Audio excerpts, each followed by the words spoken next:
Welcome back to Newsmaker Live. Thank you very much for staying tuned. In a moment, we'll be taking your calls, but right now we're discussing the Police Welfare Association's decision to accept the government's 4% wage offer, of course, with conditions attached. And we were talking about, that little rift between the Police Welfare Association and the TUF. I don't know if that's how you're describing it, but in the public's eye, that is what it looks like, because you have actually broken away by accepting. Would you say that this led to the eventual acceptance of the 4% by most of the other trade unions? Of course, the CSC has said that they are not accepting it.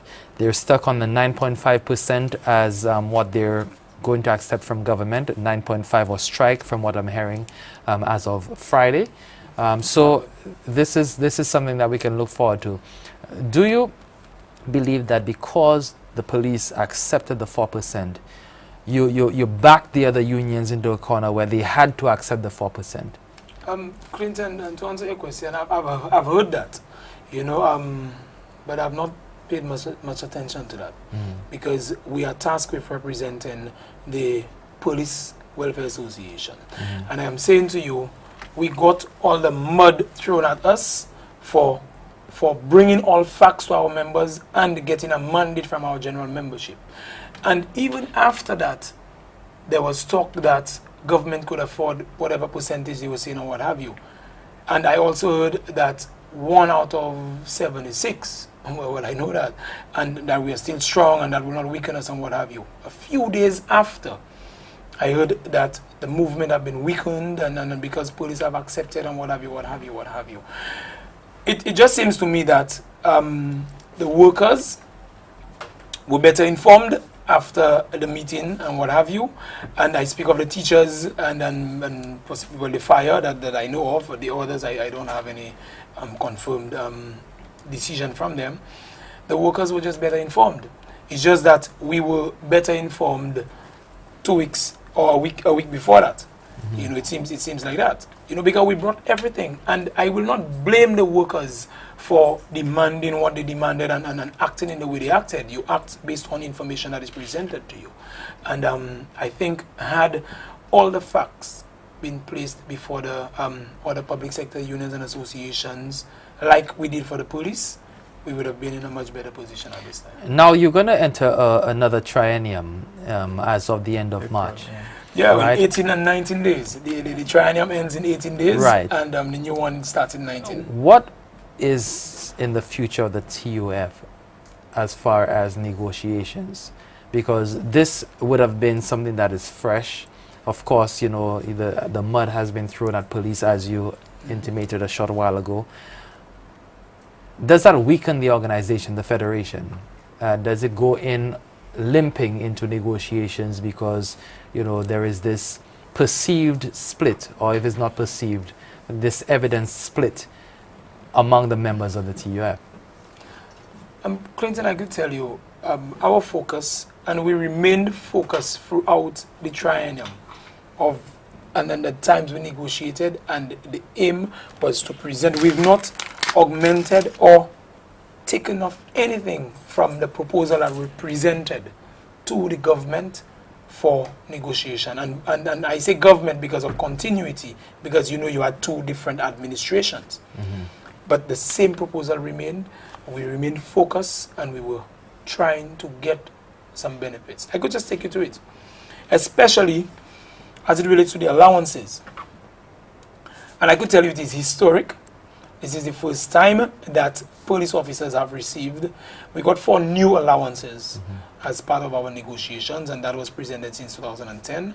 I could tell you the high-risk allowance, the special military allowance, the special bandsman allowance, and also the prosecutor's allowance.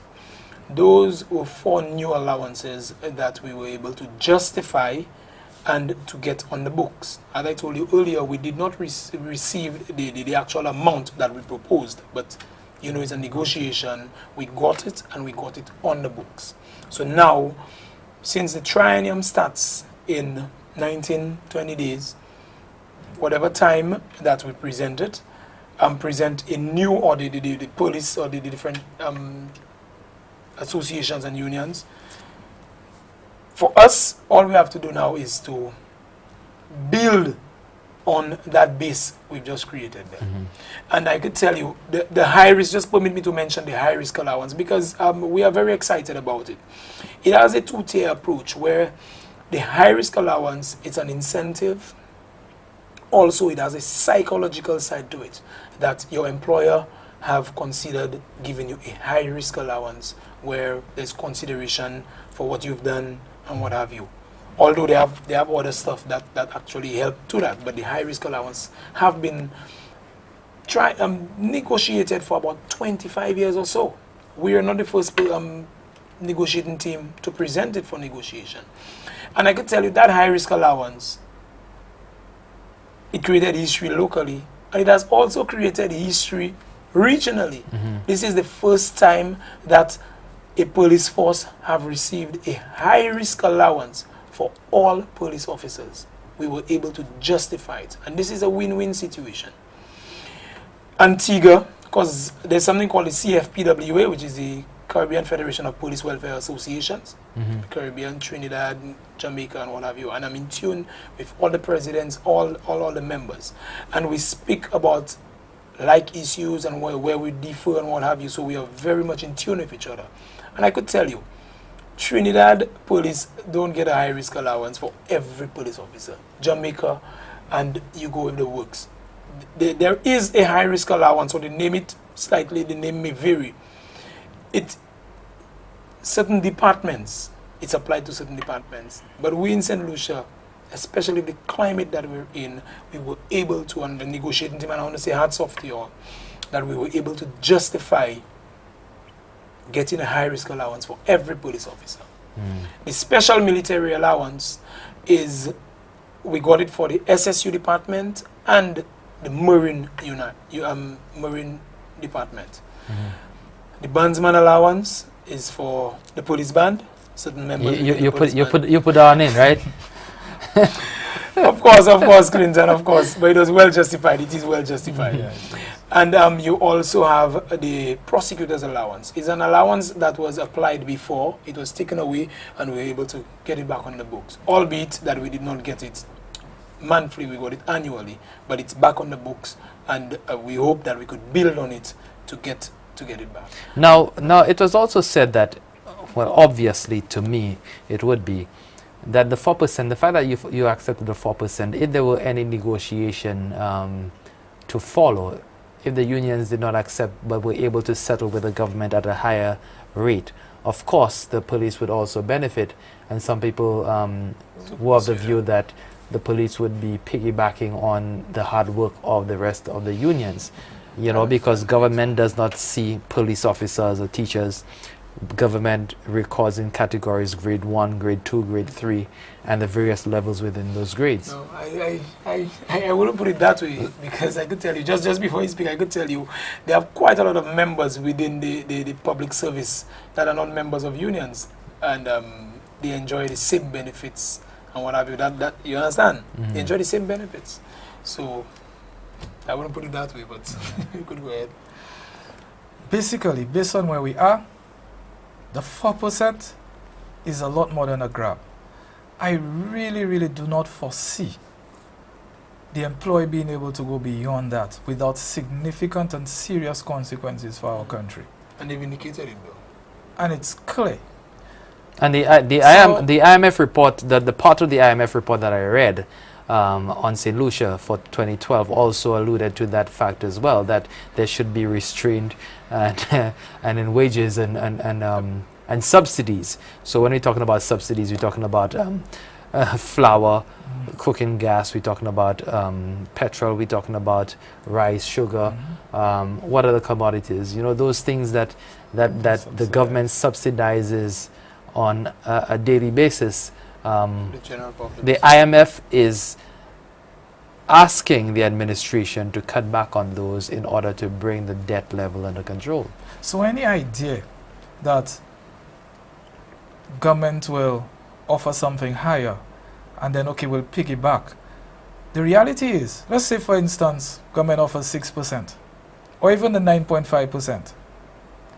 And okay, naturally, we benefit, we get the 9.5%. I'm not sure really that's truly a benefit, because how long do you foresee the employee being able to pay that without we go in the direction that Dominica and at some point Grenada being unable to pay civil servants? Yeah. So for a short period, it appears that, okay, we benefiting, we piggyback on what they're able to achieve. But in the end, we all lose. And that is another aspect of it we need to be concerned with. The 4%, I'm telling you, is really, really the best thing. And you spoke to the future of the TUF. The future of the TUF remains bright. It remains bright. I have confidence, every confidence in the president of the TUF, Mr. Monrose, Mr. Montrop and all the others, that given that we started on the right track, everything went well. It's just that at some point we went a little off track, and the police did what was necessary in the interest of the workers, especially our members. We did what was necessary to save their interests. And we encourage all others not to just focus on us, but listen to what we see, review it, research, and come to your own understanding. And information, to my mind, has been making the difference with the other unions, as they call it, subsequent meetings. Will you be able to negotiate as part of the TUF going forward, do you think? I don't see difficulty necessarily with that. I mean, once people get to the point that, yes, workers come first, and let's deal with the facts, and let's be rational in our approach, and we exercise a great measure of humility and everything in the process, I see no difficulty. Mm-hmm. Now let's talk about agendas, because a lot has been said of agendas and people having personal agendas. I've heard, through the grapevine that the president of the TUF, who is also the president of the SLTU, Julian Monrose, had his agenda, and that is why he kept pushing. Also, the president of the CSA, Mary Isaac, had her agenda, and that is why she kept on pushing. How much, to your mind, and given what has been said, how much of that is just nuance, and how much of this is actually what really is the reality of the situation? Well, I can go first on that one. We have sat at meetings, countless meetings, and I have seen no sign of that. I have seen no evidence of that. So we really cannot even speak to that. What I could tell you is certain maybe postures, that we thought that could have been, much better though. But at the end of the day, we've seen no evidence of that. If they have the agendas, they were not evident during your negotiation process and your meetings as a TUF body. No. Okay, I hope you guys are not being diplomatic here, and probably when we start taking the calls in a short while, we'll get some feedback from the public. You're watching Newsmaker Live. We have with us this evening representatives of the Police Welfare Association, the President Martin James, and negotiator Leosandra Delio. Stay with us. When we come back, we'll be taking your calls.